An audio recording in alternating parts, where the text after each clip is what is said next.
दोस्तों, स्वागत है आपका हमारे YouTube चैनल अध्ययन विज्ञान में। हम बात कर रहे हैं सीबीएसई क्लास 10th केमिस्ट्री के chapter chemical reaction and equation पे। और ये हमारा केमिकल रिएक्शन एंड इक्वेशन का सेकंड लेक्चर है। जिस किसी ने भी फर्स्ट लेक्चर ना देखा हो वो ऊपर दिए हुए आई बटन पे क्लिक करके फर्स्ट लेक्चर देख सकता है। पिछले लेक्चर में हम लोगों ने पढ़ा था केमिकल रिएक्शन और मैंने कहा था कि सेकेंड लेक्चर में हम लोग बात करेंगे केमिकल इक्वेशन पे। तो केमिकल इक्वेशन क्या होता है? केमिकल इक्वेशन पहले डेफिनेशन देखते हैं। केमिकल इक्वेशन क्या होता है? The method of representing a chemical reaction with the help of symbols and formulas of substances involved in it is known as chemical equation। क्या होता है केमिकल इक्वेशन? ठीक है, एक ऐसा मेथड होता है जिसमें केमिकल रिएक्शन को हम सिंबल्स और फॉर्मूलाज को यूज करते हुए रिप्रेजेंट करते हैं। ठीक है, जो भी सब्सटेंसेस उसमें किसी एक केमिकल रिएक्शन में जो भी सब्सटेंसेस इन्वॉल्व होते हैं, हम उन सब्सटेंसेस का सिंबल्स और फॉर्मूलाज को यूज करते हुए उस केमिकल रिएक्शन को शो करते हैं। उसी मेथड को हम लोग कहते हैं क्या? Chemical equation. एक एग्जांपल के तौर पे ले लें, अगर एक एग्जांपल के तौर पे ले लिया जाए तो क्या है? हाइड्रोजन और ऑक्सीजन, ये दोनों रिएक्ट किए और बनाए क्या? वाटर। ये क्या है? ये एक केमिकल रिएक्शन है। इस केमिकल रिएक्शन इसको हम लोग कहते हैं वर्ल्ड इक्वेशन। ठीक है, इसको हम लोग कहते हैं वर्ल्ड इक्वेशन। अब इस वर्ल्ड इक्वेशन में हम लोग क्या करेंगे? जितने भी सब्सटेंसेस हैं उनके सिंबल्स और फॉर्मूलाज को यूज करेंगे।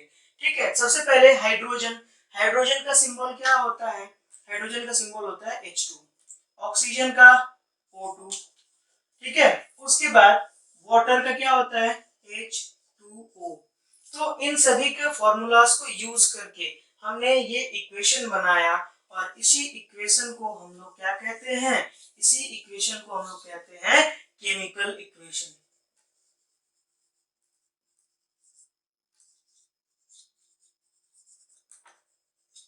समझ में आ गया? तो जो रिएक्शन होता है, उस जो केमिकल रिएक्शन होता है, उस केमिकल रिएक्शन में जो सब्सटेंसेस हैं उन सब्सटेंसेस के सिंबल्स और फॉर्मूलाज को यूज करके लिखने के ही मेथड को हम क्या कहते हैं? केमिकल इक्वेशन कहते हैं। तो ये एक केमिकल इक्वेशन हो गया। एक और एग्जांपल ले लेते हैं हम लोग।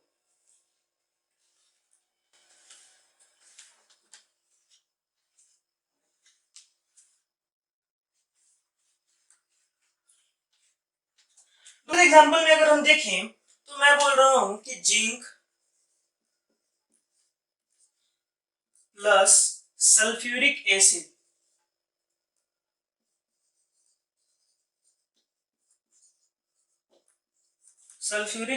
क्या बनाते हैं? जिंक सल्फेट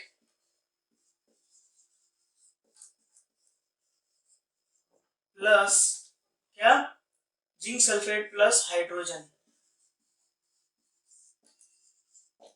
ये बनाते हैं। अब ये क्या है? ये वर्ड इक्वेशन है। इस वर्ड इक्वेशन को हम केमिकल इक्वेशन में कैसे लिखेंगे? जिंक का फॉर्मूला क्या होता है? Zn। जिंक का सिंबल Zn। सल्फ्यूरिक एसिड का फॉर्मूला क्या होता है? H2SO4। उसके बाद जिंक सल्फेट का फॉर्मूला क्या होता है? ZnSO4 प्लस हाइड्रोजन का होता है H2। तो ये क्या हो गया? ये हो गया हमारा केमिकल इक्वेशन। ठीक है, अब ध्यान देने वाली बात है एक चीज कि इस केमिकल इक्वेशन के दो हिस्से हैं। ठीक है, दो हिस्से हैं और दो हिस्सों के बीच में एक एरो आता है। ठीक है, देखते हैं इसमें। तो ये है रिएक्शन का LHS और ये है रिएक्शन का RHS।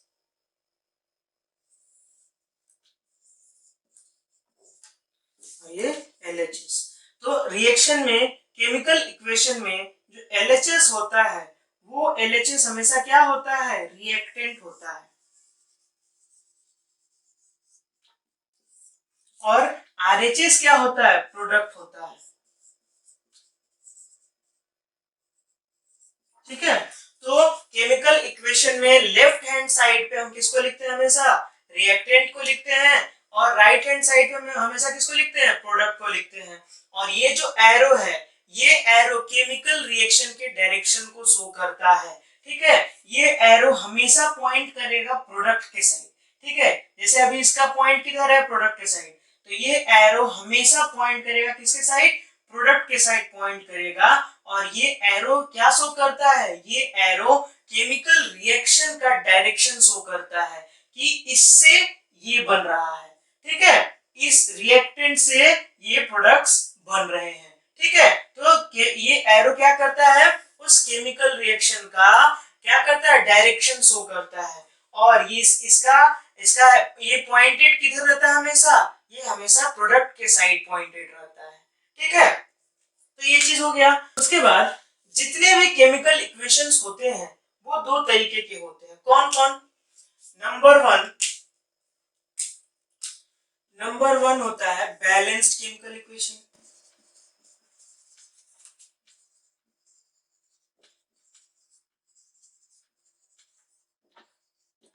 Balanced chemical equation.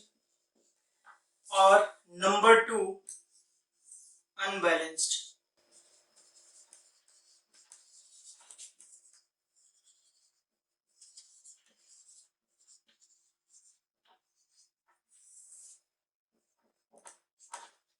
ठीक है, ये बैलेंस्ड दो तरह के chemical equation, balanced chemical equation और अनबैलेंस्ड केमिकल इक्वेशन। समझते हैं बारी बारी से क्या होता है। जैसे एक रिएक्शन दिखाते हैं, सबसे पहले एक रिएक्शन लिखता हूं, Zn plus H2SO4 produces Zn SO4 plus H2। हाँ, तो ये एक इक्वेशन है। इस इक्वेशन में अगर हम देखें, नंबर ऑफ एटम्स देखें, तो Zn, उसके बाद H, उसके बाद है SO4। तो Zn इस साइड कितना है, रिएक्टेंट की साइड एक, प्रोडक्ट के साइड कितना है, ये एक। H रिएक्टेंट के साइड कितना है, दो, प्रोडक्ट के साइड कितना है, दो। SO4 रिएक्टेंट के साइड एक, प्रोडक्ट के साइड एक। तो ये देखो कि रिएक्टेंट के साइड और प्रोडक्ट के साइड क्या है, नंबर ऑफ एटम्स, सभी एलिमेंट्स के या सभी सॉल्यूशन के नंबर ऑफ एटम्स सेम है। रिएक्टेंट और प्रोडक्ट के साइड नंबर ऑफ एटम्स क्या है, सेम है। तो इसी तरह के इक्वेशन को हम क्या कहते हैं, बैलेंस्ड केमिकल इक्वेशन। क्या होता है balanced equation, when number of atoms of reactant of every element is equal to the number of atoms of product। ठीक है, इस साइड जितने भी नंबर ऑफ एटम्स हैं जिस भी एलिमेंट्स के, वो प्रोडक्ट के साइड इक्वल होंगे। जब रिएक्टेंट और प्रोडक्ट के साइड के नंबर ऑफ एटम्स इक्वल होंगे तो उसको हम कहते हैं बैलेंस्ड केमिकल इक्वेशन। दूसरा अनबैलेंस्ड केमिकल इक्वेशन, नाम से समझ में आ रहा है कि इसमें रिएक्टेंट और प्रोडक्ट के साइड क्या होगा, नंबर ऑफ एटम्स इक्वल नहीं होंगे। जैसे एक एग्जांपल ले लो,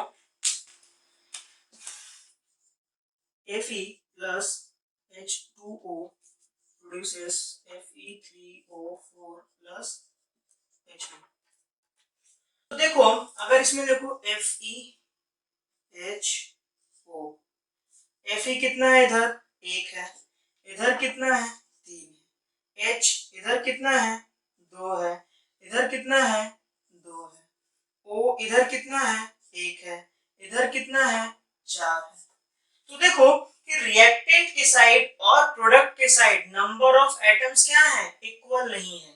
यहाँ क्या थे, रिएक्टेंट के साइड और प्रोडक्ट के side number of atoms equal थे, यहाँ पे नंबर ऑफ एटम्स इक्वल नहीं है। तो इसी तरह के केमिकल इक्वेशन को हम लोग बोलते हैं अनबैलेंस्ड केमिकल इक्वेशन। समझ में आ रहा है, बैलेंस्ड में number of atoms product side और reactant side same to same हो, बराबर हो।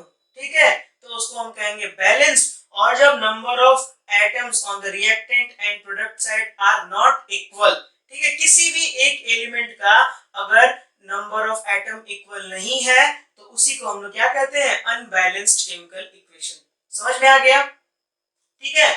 इसके बाद एक चीज जानने की जरूरत है। अब एक चीज क्या होता है, लॉ ऑफ कंजर्वेशन ऑफ मास होता है। तो लॉ ऑफ कंजर्वेशन ऑफ मास क्या कहता है, लॉ ऑफ कंजर्वेशन ऑफ मास कहता है कि मास ना ही क्रिएट किया जा सकता और ना ही डिस्ट्रॉय किया जा सकता। ठीक है, केमिकल रिएक्शन में मास को ना ही क्रिएट किया जा सकता या फिर मास को ना ही डिस्ट्रॉय किया जा सकता। लेकिन यहाँ अगर देखा जाए तो यहाँ पे मास क्या है, प्रोडक्ट और रिएक्टेंट और प्रोडक्ट के बीच का atom number of atoms change हो रहा है, मतलब मास भी चेंज हो रहा है। तो इसलिए हमको क्या करना पड़ता है, इसको बैलेंस करना पड़ता है। ठीक है, बिकॉज उस नियम को फॉलो, उस लॉ को फॉलो करना होता है। ठीक है, तो लॉ ऑफ कंजर्वेशन ऑफ मास क्या होता है, जिसमें बोला जाता है कि केमिकल रिएक्शन के अंदर मास can neither be created nor be destroyed. ठीक है, तो इसलिए नंबर ऑफ एटम्स या मास, रिएक्टेंट और प्रोडक्ट का मास क्या होना चाहिए, हमेशा बराबर होना चाहिए। और इसको बराबर होने के लिए नंबर ऑफ एटम्स भी क्या होने चाहिए, इक्वल होने चाहिए। इसीलिए हम क्या करते हैं, हम रिएक्टेंट और प्रोडक्ट को क्या करते हैं, बैलेंस करते हैं। ठीक है, अब बैलेंसिंग सीखते हैं, बैलेंसिंग कैसे होता है।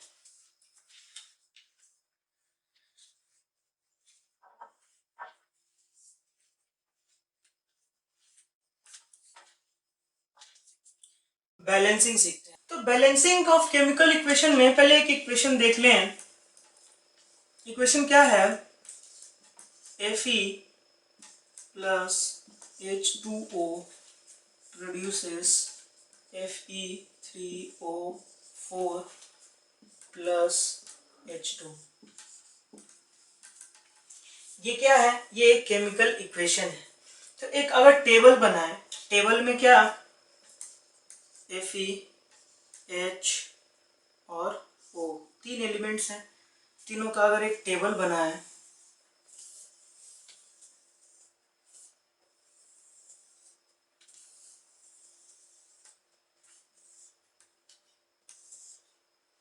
नंबर ऑफ एटम, रिएक्टेंट और प्रोडक्ट के साइड क्या है, नंबर ऑफ एटम अगर हम देखें तो Fe ये रहा।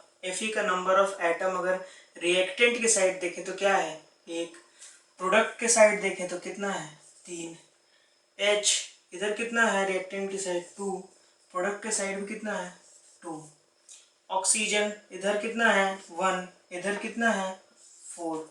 तो क्या है कि देखो इधर अब देखना है हम लोगों को, पहले तो ये पता चल गया कि ये क्या है, अनबैलेंस्ड है। अब इनको बैलेंस करने के लिए क्या करना है, सबसे पहले उस एलिमेंट को पकड़ते हैं जिस एलिमेंट का सबसे ज्यादा एटम है, या तो रिएक्टेंट या तो प्रोडक्ट, किसी भी साइड सबसे ज्यादा नंबर ऑफ एटम है।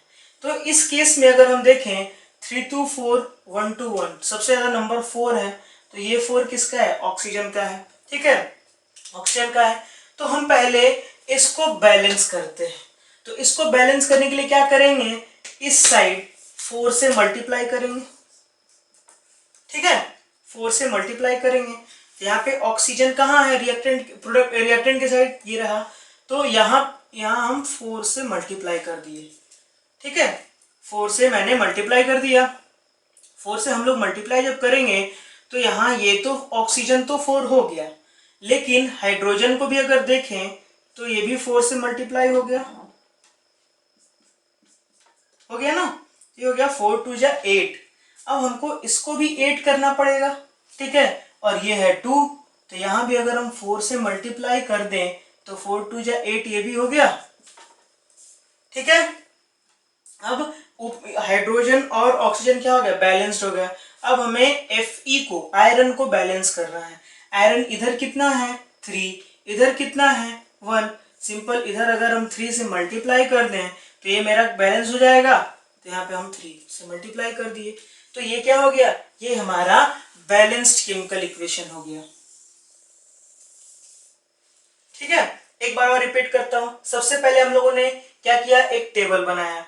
इस टेबल में क्या किया हम लोगों ने, जितने भी एलिमेंट्स रिएक्टेंट और प्रोडक्ट्स में थे, ठीक है, उनका एक टेबल बना लिया। टेबल में देख लिया हम लोगों ने बारी बारी से रिएक्टेंट के साइड और प्रोडक्ट के साइड नंबर ऑफ एटम्स कितने हैं हर एक एलिमेंट्स के, हम लोगों ने देख लिया।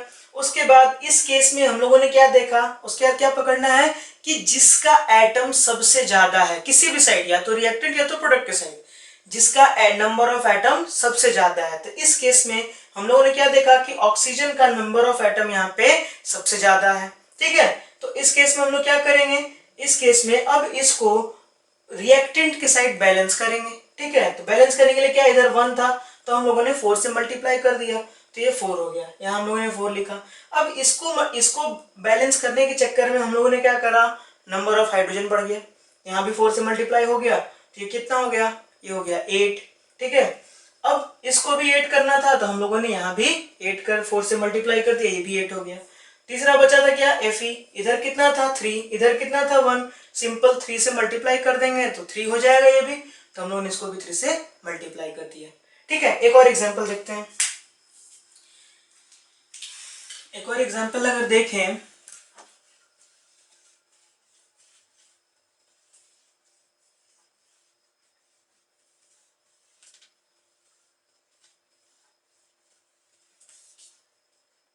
अगर एक और एग्जांपल देखें तो एक एग्जांपल हो जाएगा हमारा H2 plus O2 produces H2O। अब देखो इधर इसमें कितने, दो चीज हैं, हाइड्रोजन और oxygen.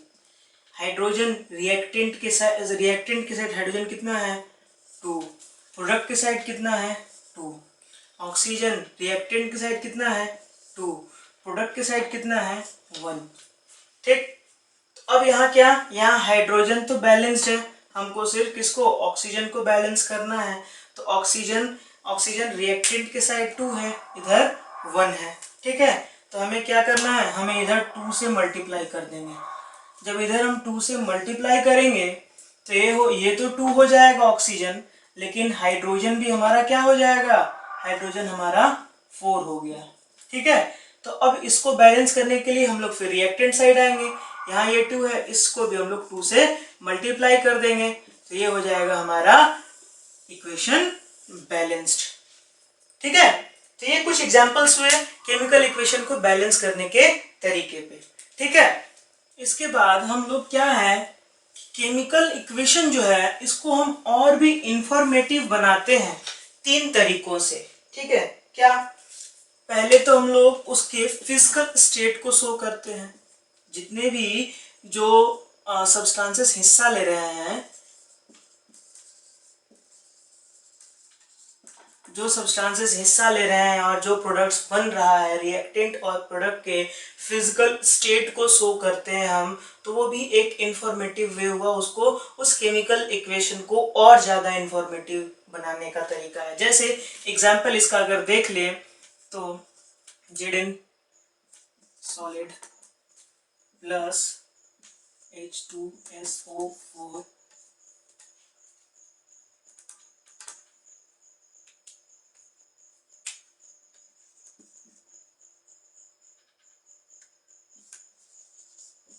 aqueous produces ZnSO4 plus H2, और ये होता है aqueous और ये होता है गैस।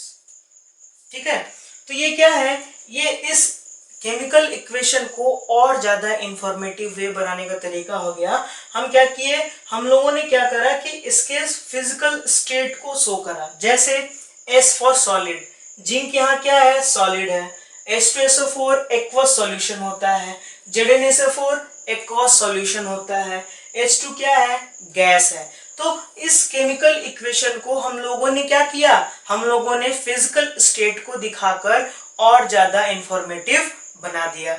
दूसरा क्या करते हैं हम लोग, हीट चेंजेस को दिखाते हैं।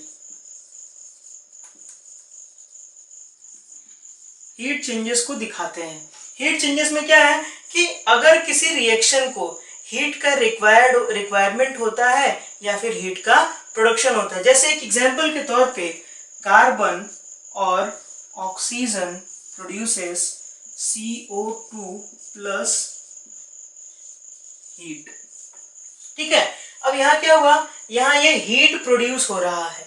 ठीक है, कभी भी जब कार्बन बर्न करता है तो उस कार्बन के बर्न करने से क्या होता है, हीट प्रोड्यूस होता है। कार्बन डाइऑक्साइड गैस के साथ साथ हीट प्रोड्यूस होता है। ठीक है, तो ये क्या हुआ, हीट चेंजेस को शो करके हम लोगों ने क्या किया, इस केमिकल इक्वेशन को और भी इंफॉर्मेटिव वे में शो किया। तीसरा क्या है, हम कंडीशन को लिखेंगे। ठीक है, कंडीशन रिक्वायर्ड।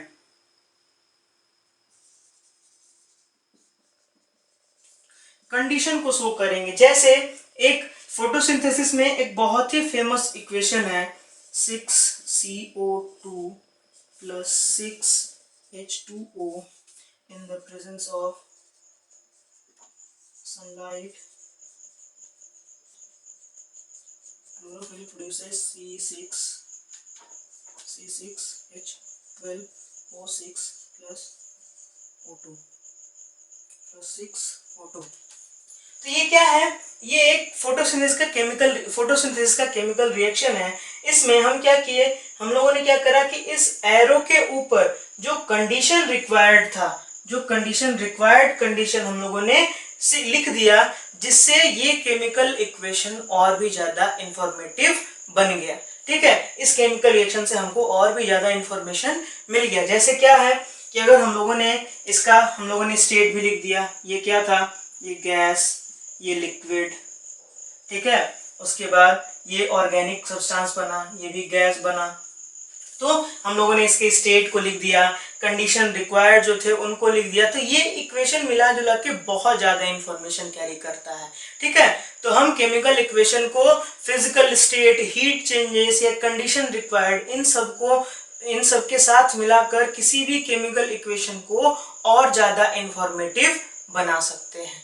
ठीक है, समझ में आ गया। तो आज हम लोगों ने क्या क्या बात करा, आज हम लोगों ने केमिकल इक्वेशन पे बात करा। केमिकल इक्वेशन, सबसे पहले मैंने क्या बताया, केमिकल इक्वेशन क्या होता है। केमिकल इक्वेशन बताने के बाद मैंने बताया कि ये कितने तरीके का होता है, 2 तरीके का, बैलेंस्ड और अनबैलेंस्ड। बैलेंस्ड कौन से होते हैं, जिसमें नंबर ऑफ एटम्स रिएक्टेंट के साइड और प्रोडक्ट के साइड, ईच एलिमेंट्स के नंबर ऑफ एटम्स रिएक्टेंट और प्रोडक्ट के साइड जब बराबर हों तो उनको हम क्या कहते हैं, उनको बैलेंस्ड कहते हैं।